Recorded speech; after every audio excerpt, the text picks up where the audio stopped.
Welcome everyone to a really exciting episode of Nikon TV. My name is Chris Ogonek, your host, and we are going to jump right into this because we have so much to talk about.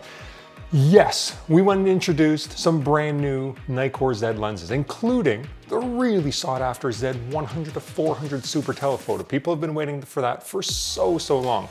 Yes, we've gone and increased our Nikon Z roadmap, including giving some love to the DX Z users as well. That's awesome. Yes, we've gone to come out with new software that I will be talking about later. But almost none of that is what I'm actually going to be talking about today. Today is this, the Z9. Now, because there's so much new things to talk about, we're not going to be just doing one episode of Nikon TV for every couple months for the next little while. We're going to be doing a huge slew of Nikon TVs where not only am I going to be talking about all these new products, but I'm also going to be interviewing a bunch of our Nikon Canada ambassadors. Tonight, I'm going to be interviewing Michelle Valberg, and then in future, I'll have other ambassadors as well. Make sure you go and check out, we're going to have a schedule available that we're actually going to be putting up to make sure that you know when to tune in, because there is so much to talk about. Obviously, just the Z9 is what I'll be talking about today. I'll have an entire episode just on the lenses. I'll have an entire episode where I just basically talk about the new software. If there's something else you guys want to know about, do you want an episode not on the main specs of the Z9, but do you want an Easter eggs? Something where you'll only really find by going through every single menu? Well, let me know in the comments below and I will go and make that happen. So, what are we going to start off with? Well, obviously it's going to be Z9, but where with the Z9? Because one of the amazing things about the Z9 is this is our first flagship mirrorless product. But even though it's a flagship camera, it's really aimed at a much wider audience than our usual flagship cameras. If you look at the D6, the D5, the D4, the D3 series, the cameras were usually aimed at a much more niche market. They really truly were. It wasn't to do everything for every photographer, but the Z9 is literally that. You take a wildlife, sports, action photographer, and they'll love the speed and autofocus. You want to do landscapes, architecture, even portraiture, fine art. High resolution, no problem, 45 megapixels.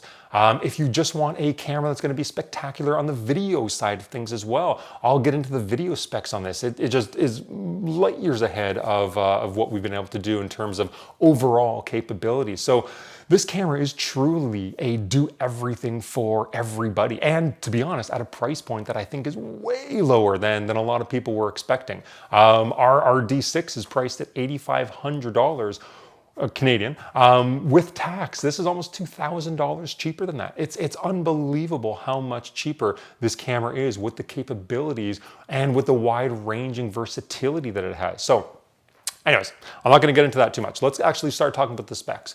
So first spec I really want to talk about is kind of where it starts all off for the camera, and it's the sensor. So not necessarily the resolution. Yes, 45 megapixels, great. I'll kind of talk about that in upcoming episodes probably where I talk about the new RAW type. Don't worry, there's a lot to go into. But I really want to talk about the architecture, the design of the actual sensor itself. This is Nikon's first full-frame stacked Cmos sensor. So what does that mean? Well, I could talk for just hours about it, but overall, what I kind of want to boil it down to is speed. The speed at which the sensor can read itself, so the refresh rate, the scan rate, and the speed at which it can offload the data from the sensor onto the actual processor itself. Those two things are really what set this camera apart from anything we've been able to do before. Now this stack sensor, it has little RAM in every single pixel essentially that allows it to capture the information, send to the processor. There's so much techie stuff there, we could do an entire episode on that, but we won't, don't worry. I don't want to bore you guys. I find it incredibly interesting, but I know I don't want to put all you to sleep. So basically what you have to keep in mind is a stacked Cmos sensor allows incredible speed and refresh rate that basically sets up everything else that the camera is capable of. So while that's where it starts, one of the big benefits of the stacked sensor is something that allows us to actually take something away from the camera. What are we talking about? Well, with conventional sensors, I'll very quickly just say the fact that they usually scan quite slowly. And that's usually because the data pipeline is usually pretty small, and the way that the sensor works, it's only allowed to basically put a little bit of data at a time to the processor. That means that when you do things like shoot high-speed action using the electronic shutter, then you're going to get weird things. You're going to get weird effects called rolling distortion. If you ever shoot golf person, as a golf person, as someone swing a golf club, you'll see this weird action, or a baseball bat as well. Really, really wonky looking. And that's because the refresh rate of the sensor is too slow. That's the biggest benefit of the Z9 is its scan rate is so fast. It's actually equal to a mechanical shutter speed. I'll say that now, but I'll probably repeat it 4 or 5 times throughout the episode. The electronic scan rate, so when you're using the electronic shutter of the Z9, it's so fast that it's equivalent to a mechanical shutter. Well, hold on a second. There's some downsides to actually having a mechanical shutter in a camera.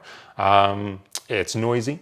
You get, even if it's a small blackout, you get a blackout time in the frame. And to be honest, durability. It's a moving part that moves almost every single time you take a photo.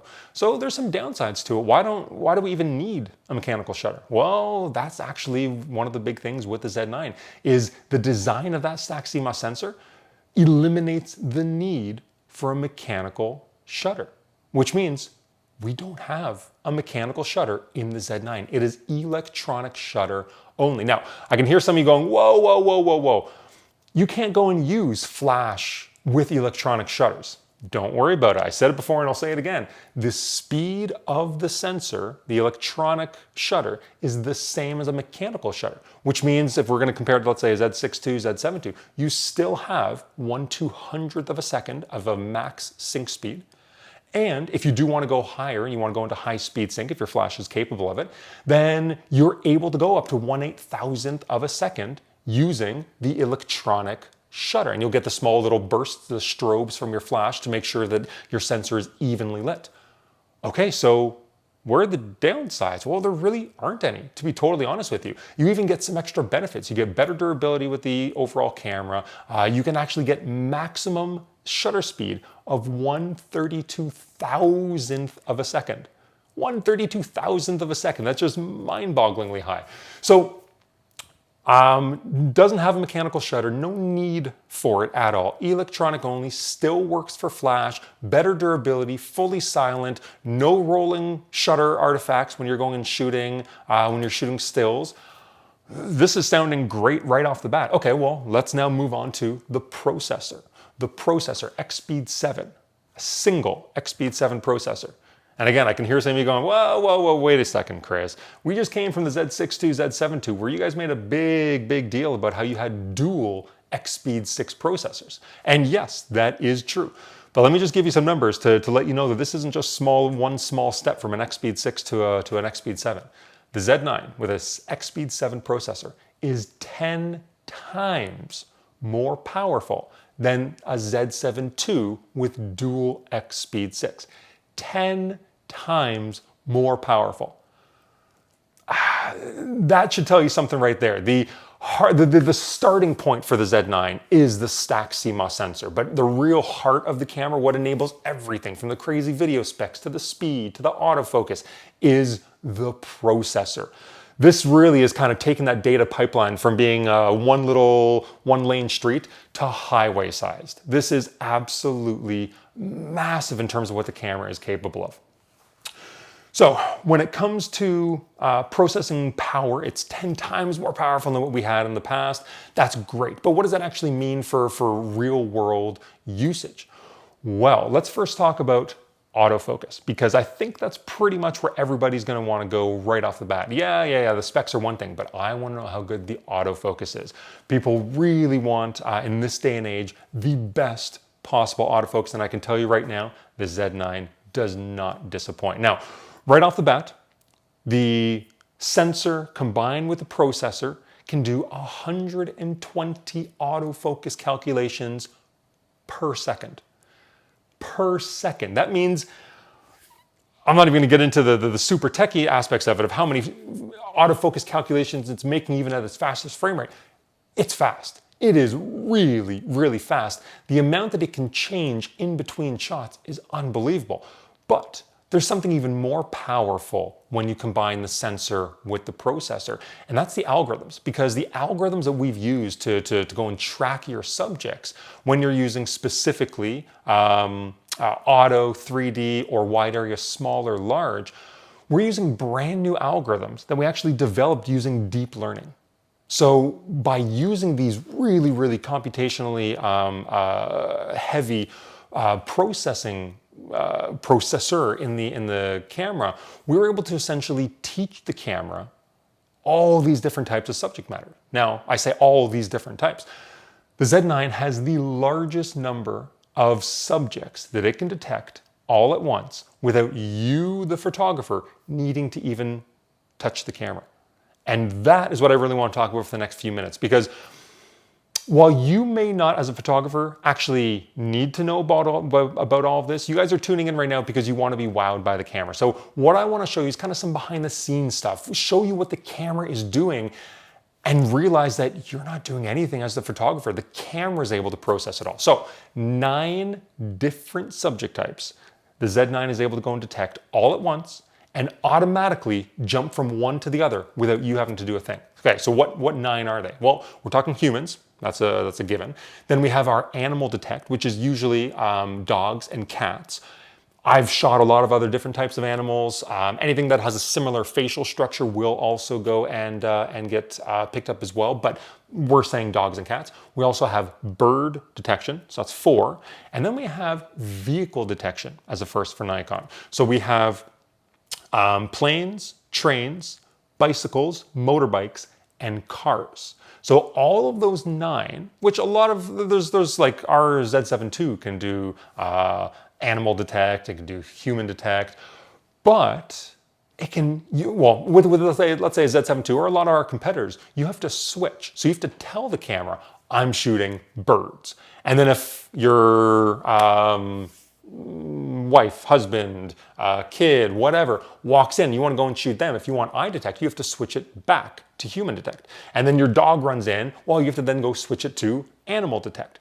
The Z9, you don't have to. You leave it on whatever mode you're in, whether it's auto, 3D, wide area large, wide area small, and it will automatically detect it fully by itself. Now you can go in there and exclude certain ones. If you never shoot birds, you can go and take it out, but you don't have to. The camera is able to show you. And in this example here, what I want to show you is you're actually able to see the dog, you're able to see the human, and the camera's able to, I'll probably show this example a couple times just to kind of let you walk through it. You're able to see that little white box. That is me not actually activating the autofocus at all yet. That's just the camera letting me know these are the subjects that are in the frame. And then when you see the green box go up over the eye, that's when the autofocus kicks in, and that's when I'm actually pressing the AF on button on the back of the camera. So really, really impressive what it's able to actually do all on the fly with all those 9 subject matters. Now, that's cool, but something that I kind of alluded to with that gray box, and you're gonna see it here with this plane, is something I'm calling passive subject detection. So passive subject detection is you, the photographer, aren't actually touching the controls at all. You're not telling the camera, focus. But as you can see here, the camera is actively tracking something. It's not actually, when I say tracking, it's not auto-focusing, but it is detecting that there is a subject in the frame. And it's saying, hey, I think this is what you want to be in focus. And then when you see that green box pop on, that's when I have actually activated the autofocus button, whether it's the front autofocus switch on the shutter, or in my case, the AF on button in the back. So really, really powerful what's going on behind the scenes with the passive detection. Okay, well, that's cool enough, but let's take it a step further, because we have multiple levels of subject detection. So it's not just eye detect. So with humans, you have torso detect, body detect, then you have face detect, then you have eye detect, depending on the orientation and the distance from your subject. For any of the animals or birds, you also have body detect, head detect, or eye detect. Okay, that's really cool, but Let's take it even further. These planes, this plane that you're seeing here, you not only have plane detect, where it's going to focus on the overall body, but when you see the actual little box go to a very thin rectangular box right over the cockpit, that's cockpit detection on a plane, giving you even better accuracy on your subject matter.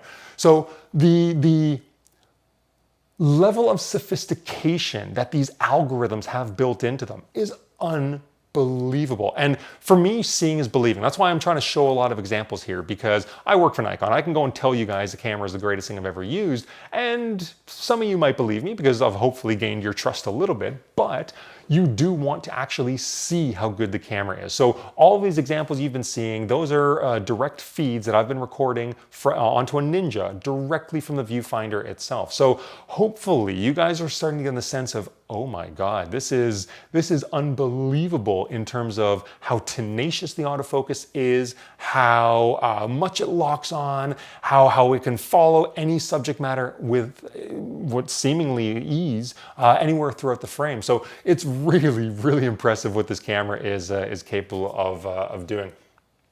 Now, what I want to jump to next is the viewfinder. So I want to talk about the viewfinder on the Z9, and I will say right out of the box, it is the same resolution as the Z6 II and the Z7 II, which some people might go, oh, well, I want higher resolution. Well, yeah, sometimes more is better, but to be honest with you, if you can tell me in a real world situation where a higher resolution absolutely helps, I would like to hear that, because there's, in our opinion, one factor that actually is much more important than that, and that's actually the brightness of the screen. So most screens on the market, whether it's Nikon or competitors, are around 1,000 nits.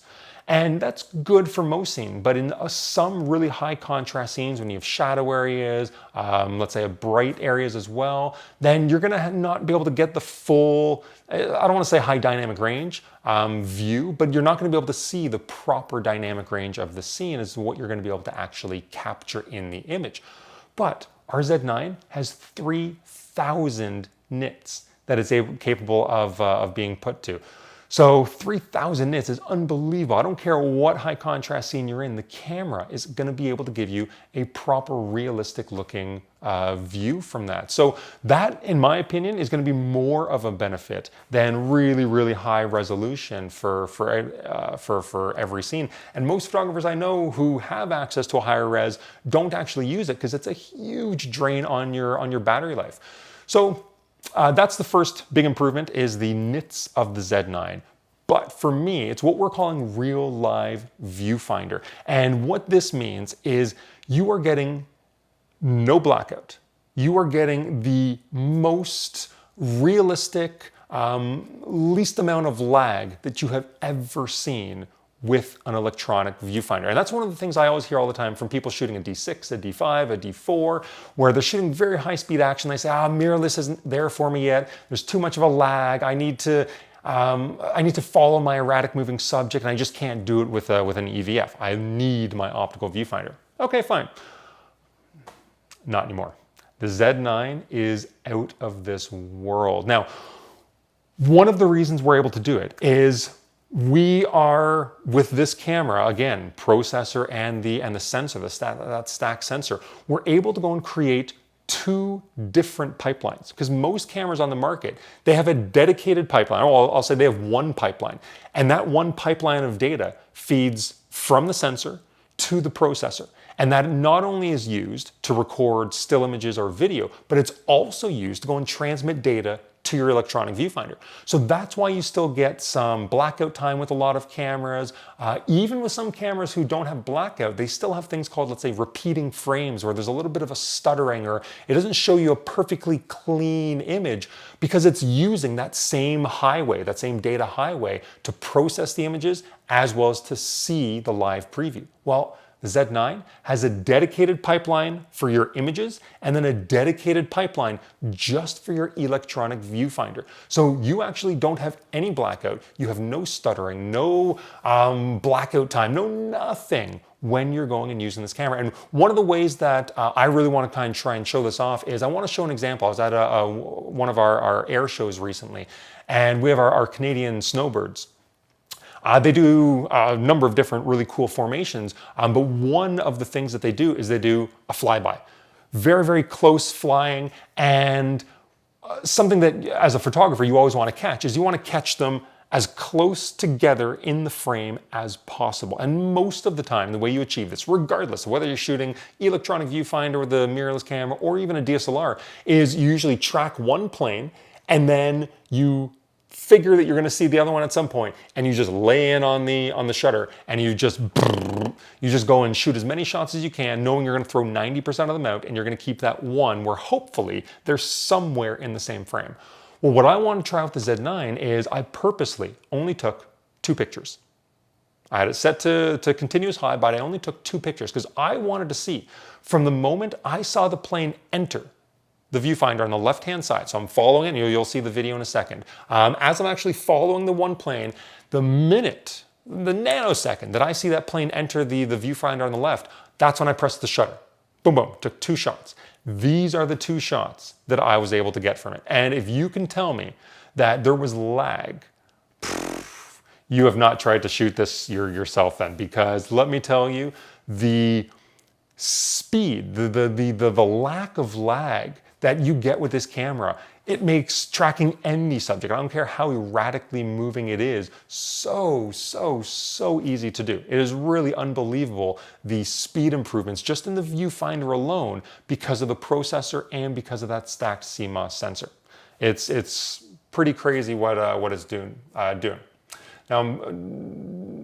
okay, I knew I was going to forget this. I was looking at my notes because I knew. So I've told you, there's no blackout time.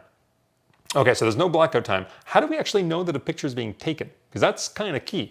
So when you go into the menu, there's actually a few different ways that you can go and have the camera tell you that it's taking a photo.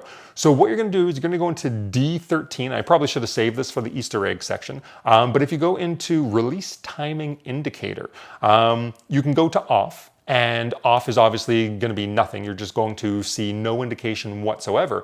Type A means that the camera, even though we've spent all this technology to go and get rid of blackout, it'll actually put a very small blackout in between each frame, just to give you an indication. Personally, my favorite is type B. This is going to go and show you on all 4 edges, left, right, up, and down, a small little flashing, letting you see that there's an image is being taken, whether it's a single shot or whether it's a burst sequence. If you don't want on all 4, though, you can go into type C, which is going to go and show on the left and right of the frame your indicators that you've actually taken a photo. So it's the 4 different ways of how you can have the camera communicate to you. Off, and then blackout, all 4 images, or just on the left and the right. Personally, my favorite is B, but everybody's going to be a little bit different.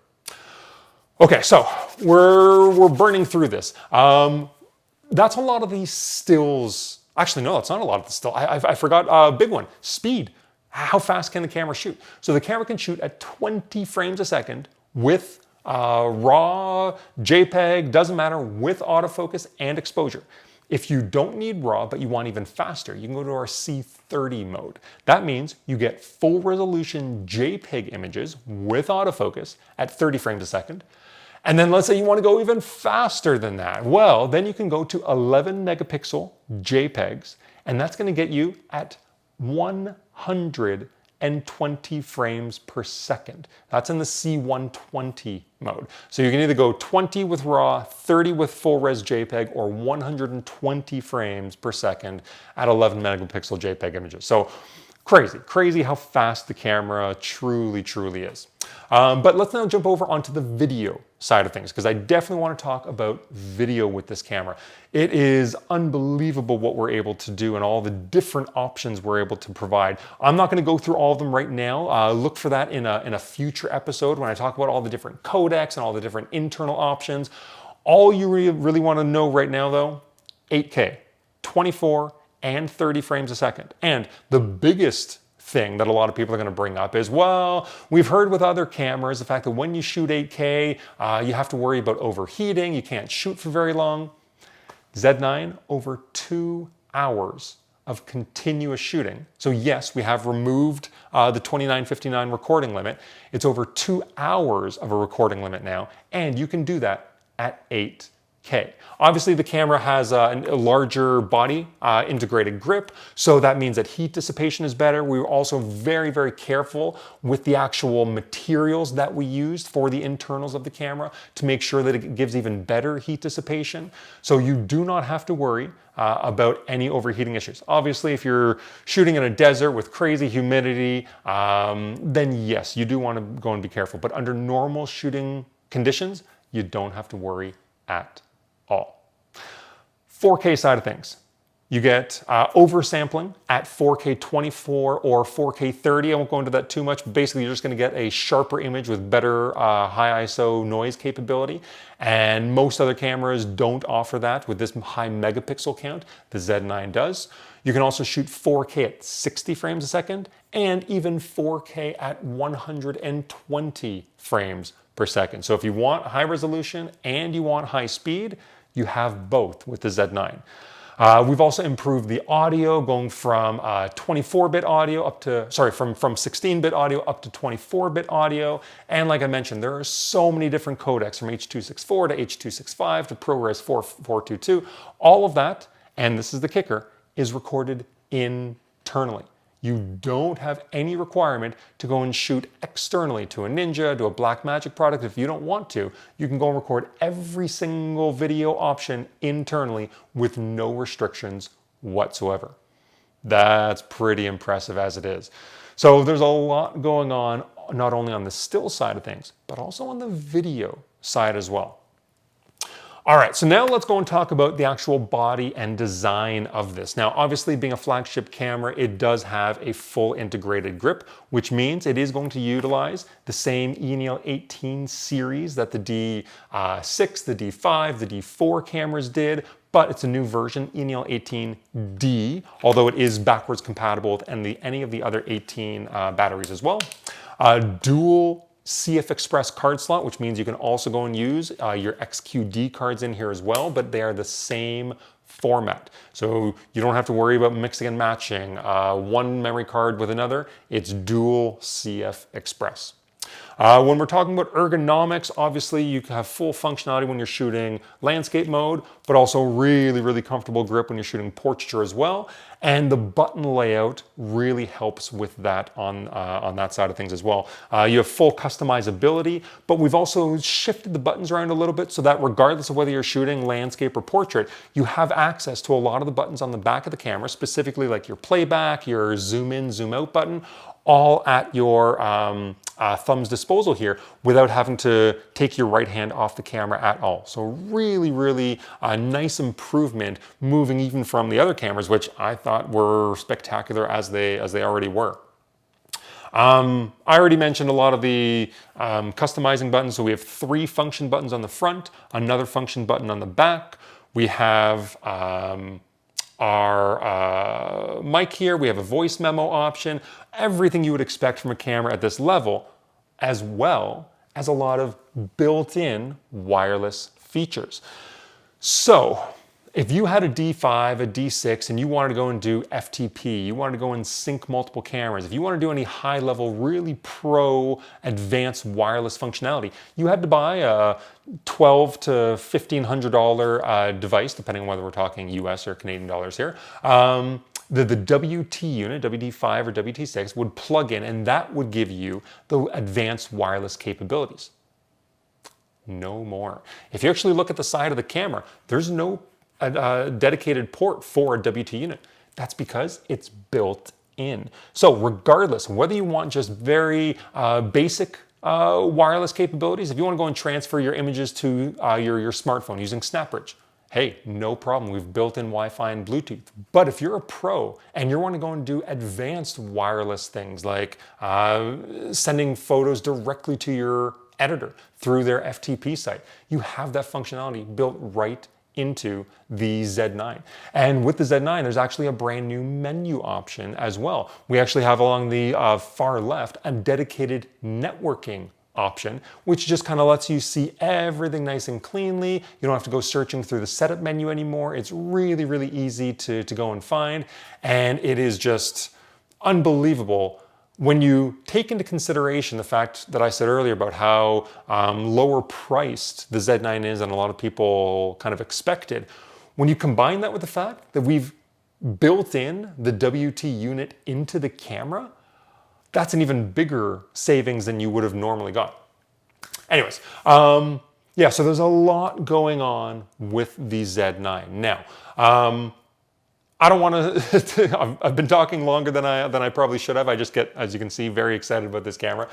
This is really, really exciting for me, but I don't want you guys to hear it just from me. So I want to go and talk to now Michelle Valberg. Michelle Valberg is one of our Nikon Canada ambassadors. You all know her, amazing wildlife photographer. We were able to go and ship her the camera, and she was able to have it for not as long as she wanted, but enough time for her to go get a good sense of it, and how it works, how it functions, and how many of them she'll want to buy because of it. So let's now go and throw it over to her and get her sense of the camera, kind of ask her a few questions, see what she thought of it, and just overall get her feelings on it. So let's go have a look. All right, so Michelle Valberg, thank you very much for joining us on this really exciting episode. I've already talked a lot about this camera, and I mean a lot about this camera. So you had about 45 minutes. I've now scrunched that down to about a minute and a half because I have taken all of your time just blathering myself. but thank you very much for joining us. Oh, so happy to be here, and it's so exciting to be able to talk about this camera, finally. Finally, so happy. I know exactly what you mean. Being able to play with it, getting to know it, it's amazing. But you really want to talk to people about it because it's so good that you really feel like everybody should know about it, but you're just bound and chained to not talk about it yet. But let's kind of jump right on in, because I've talked a lot about the camera, but I want to get your take specifically on the autofocus system at first. I'm going to show a couple images here, and these aren't necessarily award-winning images in terms of the resolution because they are cropped in, yada yada, but I really was taken by this kind of sequence of shots because this is a kingbird, right? An eastern kingbird, yeah. An eastern kingbird. And can you just kind of tell everybody just kind of give people a sense, if they're not bird photographers, why it's so impressive that the camera was able to capture the focus, but also the moment because of the speed of it, in a way that most cameras on the market wouldn't be able to do this?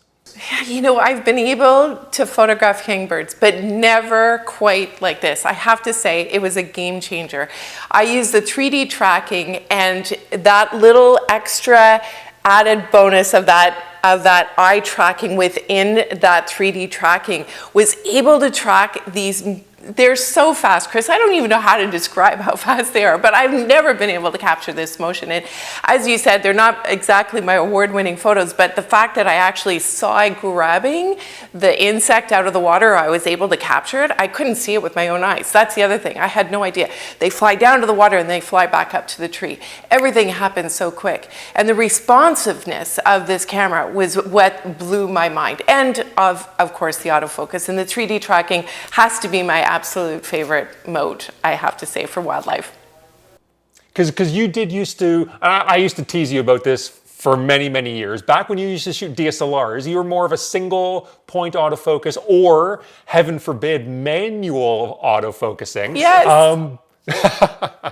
But now that you've gone to basically only shooting with the Z cameras, you've actually kind of dabbled in a bunch of different autofocus modes, auto being one of the ones you find with the Z7 II works really well. But like you said, with this with the Z9, we now have 3D autofocus. And when you and I talked after you had the camera for a day or two, you were just like, oh my God, Chris, this is my autofocus mode.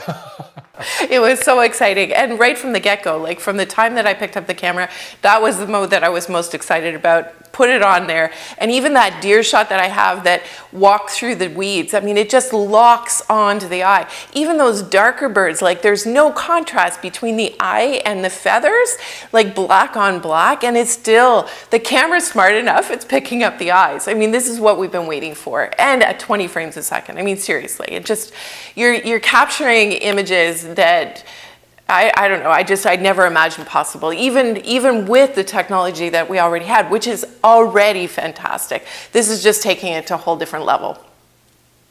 Yeah, it's a little bit crazy how much the camera is doing behind the scenes without us, the photographer, even being aware of it. Like you said, like you're able to track birds, animals, humans, vehicles, and the camera just locks on. And I was telling everybody before that there's different levels to the subject detection. There's not just the body detection of the deer if it's further away, but as you get closer, like you said, it jumps onto either the head or the actual eye. And it is just, once it gets on there, it just does not let go. Well, and it's that sub menu, right? So it's like the 3D tracking plus the eye detection that you can see right at it. You know that it's locking onto the eye. And I photographed it and I took it out and I did my, I'm going to find the hardest creatures possible, fast moving, no eye contrast, like there's, black on black. And I took it to the test and I took thousands and thousands of frames. But my hit rate was increased by an enormous amount. And I just said to you, okay, if I can't nail this, then I got to find something else to do. Maybe I'll go back to golf. Well, I think that is one of the quotes that kind of stuck in my brain when we first talked. You literally just looked me in the eye and you said, Chris, if somebody cannot go and get an in-focus photo with this camera, that's it. They should just give up photography. I don't know what else they need to go and get that shot. And it just made me laugh so hard to hear you to be just so frank about it, that this camera is so good. It is just unbelievable. It is scary good. It is really, really scary good. It's everything that we've wanted packed into this body and this technology that honestly, and for wildlife shooters to sports to, as you said, cars, but it's also beyond that. And it is your flagship, but it is just a camera that is for all. And it's almost like we have the 6.2 and the 7.2 in the same camera, right? Like we have all in one right here. It's so exciting. It's a game-changing, it's a game changer for sure. And so you mentioned that very versatile camera. You even pushed, because everybody knows you as a wildlife photographer. I kind of want to bring up some of your portrait work in a second, but you even went and shot some sports with this. So it even made you want to kind of build out your versatility just because of what the camera can do. Well, and I wanted to take it to a test, and I can do the wildlife. And of course, the only thing predictable about wildlife is the unpredictability. And when you only have 8 days, you really have to make sure that you have all options open. And I photographed my son water skiing, and I had friends who are high-level water skiers. So I called them up and I said, hey, can I come out and photograph you? And I didn't really understand the situation I was getting myself into because it was so minimal in the chances. Like I stood on the side of the water. They were in a race course, and of course they had to not only perform, but they had to perform when they were right in front of me, because those turns, it's like that kingfisher, man, they just like whip around those buoys like it's nothing. They're in a race course. You have minimal chance, and having that 20 frames a second and that ability, I used the small area wide for the water skiing. And it locked on, and again, I was just, I have this one shot that I'm super proud of. I have others. I had difficult lighting. I mean, I had everything going against me, and that's what I wanted to do. I wanted to take this camera, not in ideal situations, not in the best light, and I wanted to really extend what it is that I do. And it's not just wildlife. And I used to shoot sports way back, but it was really fun to just, stretch out of that comfort zone that we all tend to, get ourselves into sometimes, and the Z9 allowed me that opportunity, and so did Nikon. So thank you for that. It was pretty fun. Well, I obviously love the images. I love all the images, whether it's your polar bears, whether it's these sporting shots, the water skier. But I've always loved your portrait work. And a lot of people, if they follow you on social media, they may not necessarily know that you're huge into portrait work. You've been doing it for longer than you've been doing your wildlife, right? Maybe longer than you've been alive. Oh my goodness, I can't say that out loud, can I? I can. Yeah, I've been doing it. I mean, that's how I started my career, was in portraits and weddings and bar mitzvahs. I wanted to make a living at photography, and I had to do everything I could to make a living. So I went through the ropes, and so portraits is a big thing. And of course, without the travel over the last 18 months, I'm going to Iceland soon. But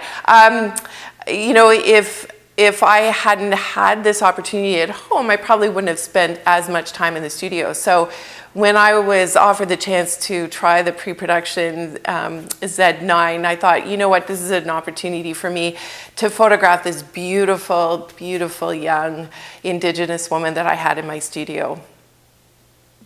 Yeah, it's a really, really beautiful addition to all of the other images that you were able to produce for us. So I'll be kind of throwing up a bunch of still images along with some of the slow motion videos, but just unbelievably different work than I think a lot of people are used to seeing from you. Yeah. But I really, really, truly love going through all the shots, because the few images I'm showing here, guys, let me tell you, Michelle gave us so many pictures across the entire spectrum. So we're just able to show you just a minor few of them, which still are just absolutely stunning.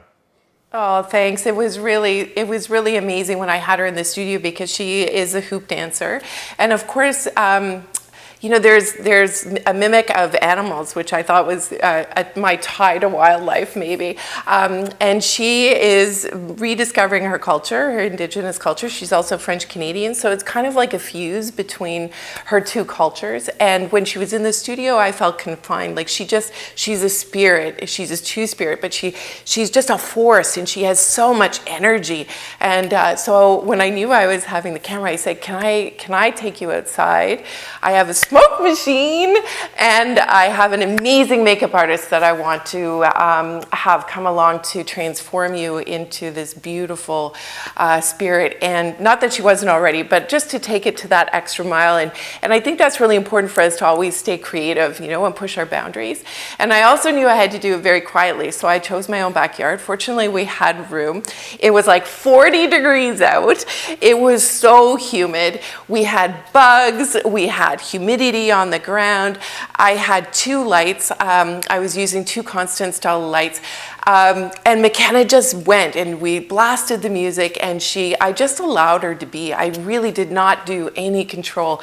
I set up a backlight and a front light, and I just allowed her to be. If I controlled her, I don't think I would have gotten the same shots. I started, however, with the beautiful portrait, and I guided her into it. And as she performed, with the energy that she released to us was I don't know, it's just really hard to explain. Like Leslie Ann and I were just really, really taken. And then we added the fog machine, and then the fog machine didn't always work, But then it was just like, let's just go with it. And I think as photographers, if we let go of that control factor, because there's so much that we can't control, especially in portraitures when you're in the studio and you are, just to let go and let it be and let her just blossom into this beautiful hoop dancer. And it's about healing, right? It's about a medicinal dance. So, it almost felt like we were getting our own little medicine, because it's the emotion that she evokes that actually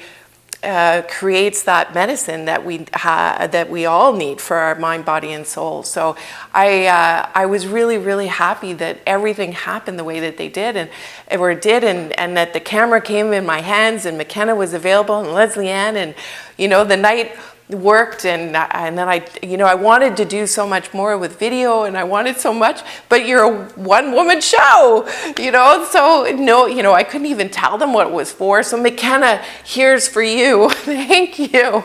She trusted me. She had no idea. I said, I'm working on a story. She had no idea what I was doing, and Leslie Ann was just like, oh yeah, whatever. So now we could talk about it. Now I can show her the photos, finally. So it was amazing. Yeah, no, it really was. For anybody viewing the images we've been putting up, it really, really was beautiful work that you're able to do that Like you said, it's this very nice kind of fusion that when you look at the Z9, as cheesy as it is to tie it into that, the Z9 is this kind of great fusion camera as well. You're able to really do amazing stills, amazing video all at once, and I think you were able to use those tools to capture the beautiful woman McKenna as for everything that she is. Okay, so I'm going to wrap up now because I think you and I could just sit here and talk for hours and hours and hours, but we won't put everybody else through that. I don't want to make you pick your one favorite feature of the Z9. I don't want to do that to you, so I'll give you three. Can you give the viewers three things that you just absolutely loved with the Z9 that you basically never want to give up again? Oh, it was hard to let that. I had to send that back to you, and I had boohoo and your smiles and everything. I'm like, no, don't take it out of my hands. It's going to be in my camera bag. I can guarantee you. So three. Well, it might extend beyond that, but I will do it quickly. So obviously, I mean, the new focus system, the eye tracking for the animals, the 3D tracking. I mean, it's a game changer for anyone with fast motion, whether you're a sports photographer, wildlife photographer, photographing, whatever it is that you're photographing. It's an absolute game changer. You know, the 20 frames a second, of course, we don't always need 20 frames a second, but when you're able to capture like that kingbird in certain motion and you've never seen it before, or have never been able to at 45 frames a second, I mean, that's pretty spectacular, especially when you can dial it down. You can dial it down to 10, 15, 12, right? Or 15, 12, and 10, and then lower than that in single mode. So, you know, that capability.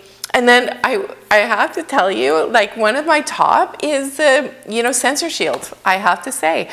I mean, I can go on and on and on. That sensor shield, though, is a game changer when you're out in the early morning hours and maybe I want to switch to a 2x extender or something like that, like whatever it is, you know, having that, I know you still have to be careful with it, but that sensor shield is like huge for me. But so is the low light capability.